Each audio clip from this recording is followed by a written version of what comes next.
যে যতগুলো আলু ছুলবে তরকারিতে সে ততগুলো আলু পাবে।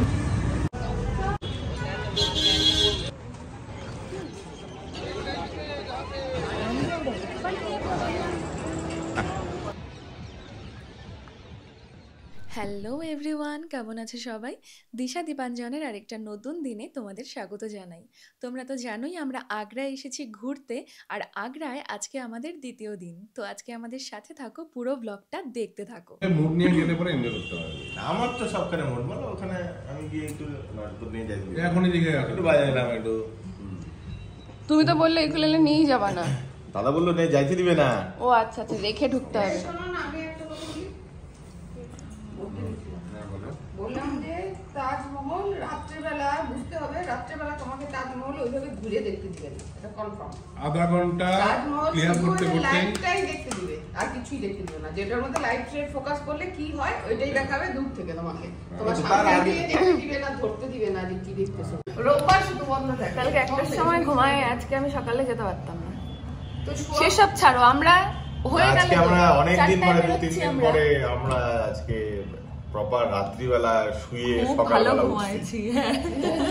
হ্যালো, আজ আমরা আগ্রায় ডে 2, আর আজকে ইনি কাজ করতে বসেছেন। নাহলে বলেছে, বৌদি বলেছে খাওয়া নেই। আর আজকে হচ্ছে চৈত্র সংক্রান্তি। তো আজকের দিনে আমরা যদি ওয়েস্ট বেঙ্গলে থাকতাম তো অনেক কিছু নিয়ম কানুন, কিছু রিচুয়ালস থাকে, সেগুলো করতাম। সেগুলো আজকে আমরা এখানে ফলো করছি। সকালে আমরা খাবো দই দিয়ে ছাতু মাখা, আর কি কলা দিয়ে সবকিছু দিয়ে। আর সারাদিনই আজকে হবে নিরামিষ খাবার দাবার, যেহেতু আজকে চৈত্র সংক্রান্তি। তো এই প্রথম চৈত্র সংক্রান্তির দিনে আমরা আছি ওয়েস্ট বেঙ্গলের বাইরে। মানে এবার ভালোই লাগছে যে আমরা ওয়েস্ট বেঙ্গলের বাইরে আছি, আগ্রাতে আছি আমরা এই মুহূর্তে। আমাদের সকালের খাবার চলে এসছে এখানে।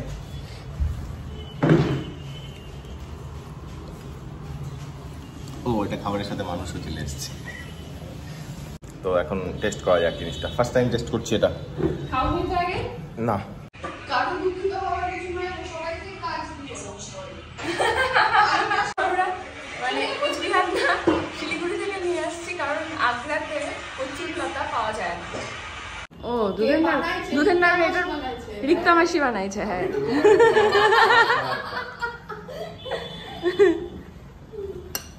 তুমি আজকে এটা প্রথম খাচ্ছ নাকি?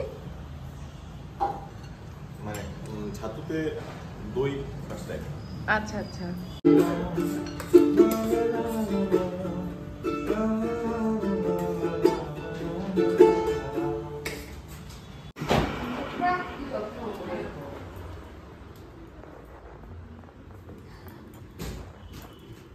ঘুরতে এসে এখন আমি জামা কাপড় ভাঁজ করছি, সমস্ত কিছু। জামা কাপড় ভাঁজ না করলে দুপুরে খাবার পাওয়া যাবে না। কত কষ্টের দিন কাটছে না? হ্যাঁ, আগ্রাতে ঘুরতে এসে আমি জামা কাপড় ভাঁজ করছি। কিন্তু জামা কাপড়গুলো তোমারই মনে হচ্ছে। এটাই আমার, এগুলো না, এগুলো তো এই যে এটা আমার না। তোমরা অনেক আলু ছুলে ফেলছো।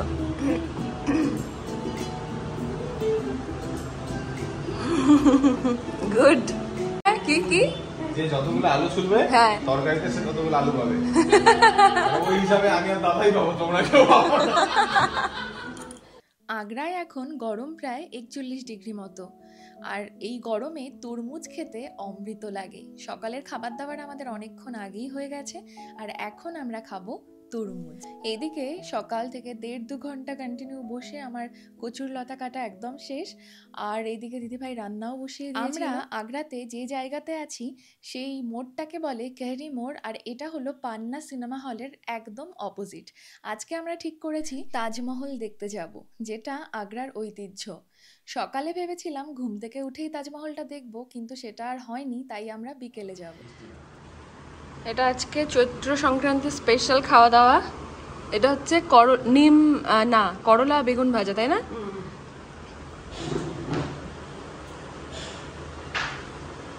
It's Agra boys. আগ্রাতে Chaitra Sankranti. Boys and grills, this is Egra. আজকে একটা স্পেশাল ডিশ করছে, ওই যে ওইটা।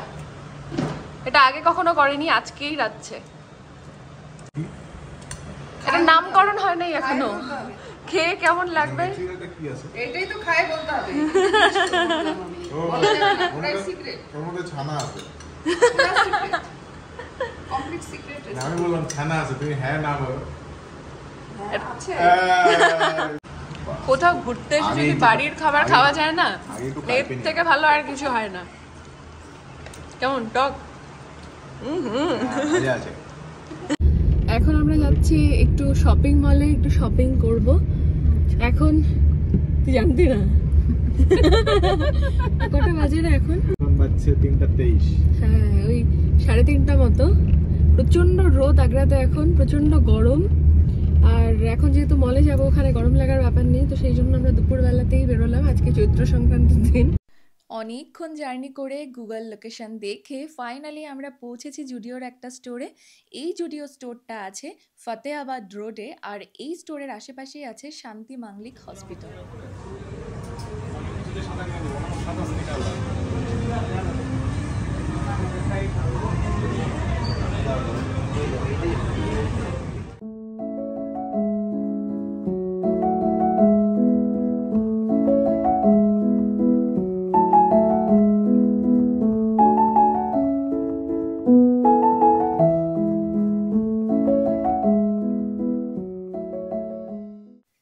বাঙালির 12 মাসে 13 পার্বণ, আর সেই পার্বণের এক পার্বণ হচ্ছে পয়লা বৈশাখ। পয়লা বৈশাখে আমরা বাড়ির থেকে এত দূরে এসেছি, আর সবার জন্য একটু কেনাকাটা করব না তা কি করে হয়। তাই আজকে দুপুরের খাওয়া দাওয়া করেই সবাই মিলে বেরিয়ে গেছি। আজকে এই জুডিও স্টোরে একটু কেনাকাটা করব। আর জুডিওর যে কোনো স্টোরেই কিন্তু ভীষণ ভালো ভালো কালেকশন থাকে, আর দামটাও সাধ্যের মধ্যে। তো সেই অবধি সবার জন্যই সব কিছু কেনা হয়েছে, কিন্তু আমি ঠিকঠাক পছন্দ করেই উঠতে পারিনি।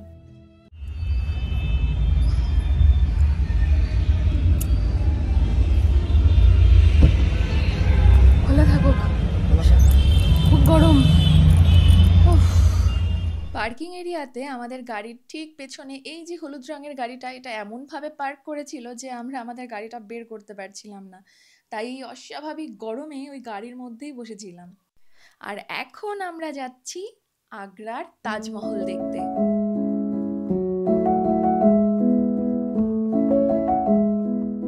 তো দিদি ভাইরা আমাদেরকে ড্রপ করে দিয়ে চলে গেছে, আমাদের ছেড়ে চলে গেছে। ওই সোপারের এখন টিউশন আছে, ওর ম্যাম আসবে। তো এখন আমরা যাচ্ছি তাজমহলে, মাঝ রাস্তায় আছি। আর এখন হেঁটে হেঁটে আমরা যাব তাজমহলে। কতক্ষণ ঘুরতে পারবো জানি না, অলরেডি 4টে বেজে গেছে। 6টা পর্যন্তই খোলা থাকে নাকি? হ্যাঁ, আচ্ছা, 7টা পর্যন্ত খোলা থাকে। তো সমস্যা নেই, আমরা যেখানে থাকি মানে আমাদের অ্যাপার্টমেন্ট থেকে এটা খুবই কাছে তাজমহল, তো আমরা যখন খুশি তখনই আসতে পারি। আমরা এখনও তাজমহল থেকে অনেকটাই দূরে আছি, যদিও এখান থেকেই ব্যাটারি চালিত যে সমস্ত গাড়ি তাজমহল পর্যন্ত যায় সেগুলো এখান থেকেই বুকিং করা যায়। আর রাস্তার পাশে এত সুন্দর ফলের রস দেখে আমি আর ও 2 গ্লাস ফলের রস নিলাম, আর পায়ে হেঁটেই তাজমহল যাব বলে ঠিক করলাম।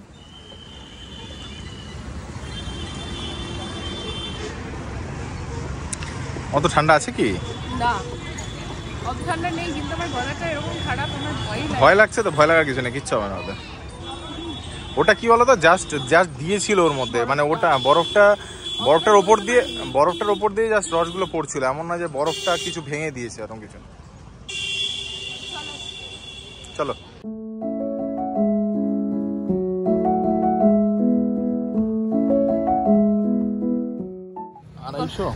মানেটা কি? আমরা হেঁটেই যাচ্ছি এখনো। তাজমহল অনেক দূর, লম্বা রাস্তা, হেঁটেই যাচ্ছি। ওই টোটোওয়ালাগুলো বললো যে ওদের চলে যেতে, ওইটা করলেই ভালো হতো। কিন্তু পায়ে হাঁটছি, এটা ভালো লাগছে, রাস্তাটা খুব ক্লিন। হ্যাঁ, আর হচ্ছে বিভিন্ন ফুলের গাছ আছে, সুন্দর। তাজমহলে বিদেশিদের ভিড়টা দেখার মতো। প্রচুর লোক বাইরে থেকে আমাদের দেশে আসে এই তাজমহল দেখতে। এখানেও কিন্তু ভারতীয়দের জন্য একটা অ্যামাউন্টের টিকিট, আর বিদেশিদের জন্য অনেকটাই বেশি অ্যামাউন্টের টিকিট আছে। তো সামনে আছে তাজমহলের টিকিট কাউন্টার, আর ও গেল টিকিট কাটতে। এই গরমে হেঁটে হেঁটে মানে প্রচণ্ড ঘাম হচ্ছে, প্রচণ্ড গরম লাগছে। আর এই জন্য আমি একটু এখানে বসে আর কি রেস্ট নিচ্ছি। এটা হলো তাজমহলের টিকিট কাউন্টার। সোজা রাস্তা দিয়ে এসে হাতের ডান দিকেই এই টিকিট কাউন্টারটা পড়বে। শোনো টিকিট কেটে 250 চলো।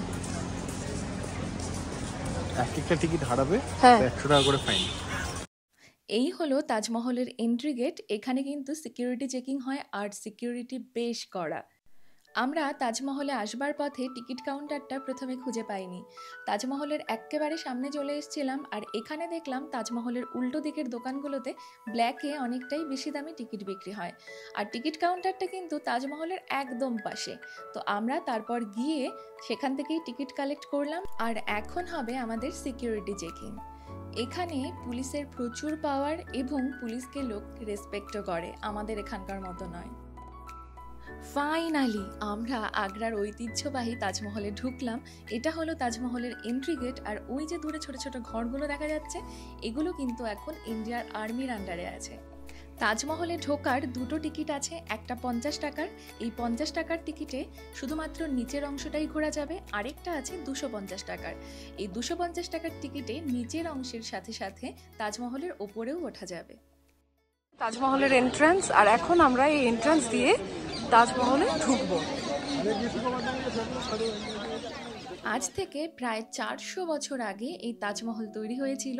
মোগল সম্রাট শাহজাহান তার পত্নী মমতাজ মহলের জন্য এই তাজমহল বানিয়েছিল। এটা কিন্তু একটা সমাধি ক্ষেত্র। এখানে শাহজাহান পত্নী মমতাজ মহলকে সমাধি দেওয়া হয় এবং শাহজাহানের মৃত্যুর পর তাকেও তারই পাশে সমাধিস্থ করা হয়। ফাইনালি এন্ট্রি গেট দিয়ে আমরা ঢুকে গেছি তাজমহলে। এই হলো তাজমহল।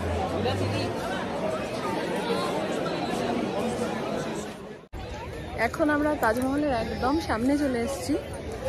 এখানে তাজমহলের রিফ্লেকশনটা আসে, রিফ্লেকশনটা দেখা যায়, আমরা ছবিও তুললাম। আর এখানে এই এপ্রিল মাসেও মানে সুন্দর হাওয়া দিচ্ছে, রোদ তো আছে। আর এখন যেহেতু অনেক বাজে, মোটামুটি 5টা সাড়ে 5টা মতো বাজে, সেই জন্য রোদটা অনেকটা পড়ে এসছে আর একটা সুন্দর হাওয়া দিচ্ছে। কিন্তু যখনই রোদে যাওয়া হবে তখনই আবার প্রচণ্ড গরম লাগবে।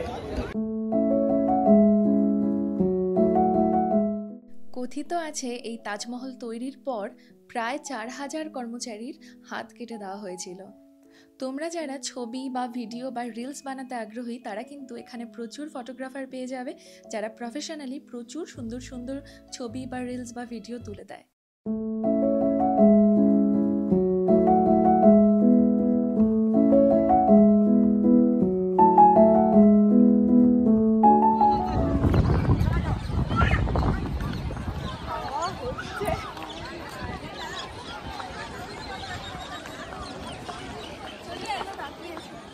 সম্পূর্ণ সাদা মার্বেলে তৈরি এই তাজমহল। পরিবেশ দূষণ সহ এটার ওপর অনেক রকম অ্যাটাক হয়েছে, কিন্তু তারপরেও এটা এখনো ঠিকঠাক মতো টিকে আছে। তাজমহলের নিচের অংশটা আমরা চষে ফেলেছি, ঘুরে ফেলেছি। এখন আমরা যাব তাজমহলের ওপরে। তাজমহলের পেছনেই আছে যমুনা নদী। তাজমহলে ঢোকার আগে কিন্তু জুতো কভার করে নিতে হয়। আর এই হলো মমতাজ মহলের কবর, আর এর পাশেই আছে শাহজাহানের কবর। ওই যে দূরে দেখা যাচ্ছে ওই যে লাল রঙের একটা, সেখানে ব্ল্যাক তাজমহল হওয়ার কথা ছিল, মানে ব্ল্যাক মার্বেল দিয়ে।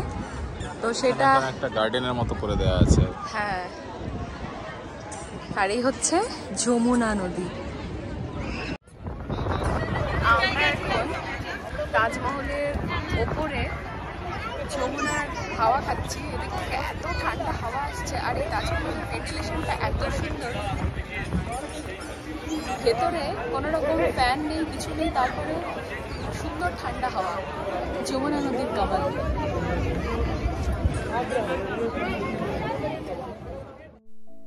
তাজমহলে ঢোকার টোটাল 4টে গেট রয়েছে, যার মধ্যে 2খানা বন্ধই থাকে, একটা হঠাৎ খোলা হয়, আর একটা দিয়ে অর্থাৎ ইস্টার্ন গেট দিয়েই সবাই তাজমহলে ঢোকে।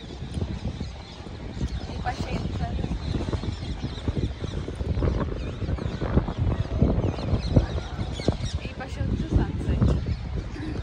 কি দারুণ লাগছে এই সাইডে।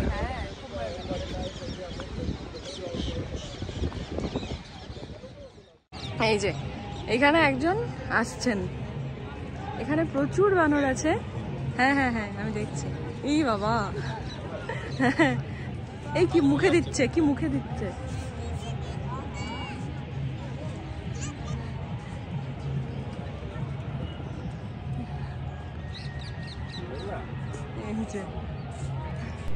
আজকের তাজমহলের এই ব্লগটা এখানেই শেষ করছি। তোমরা যদি দিশা দীপাঞ্জন অফিসিয়ালের নতুন হয়ে থাকো তাহলে একটা সাবস্ক্রাইব করে পাশে থেকো। দেখা হচ্ছে নেক্সট ব্লগে খুব শিগগিরই।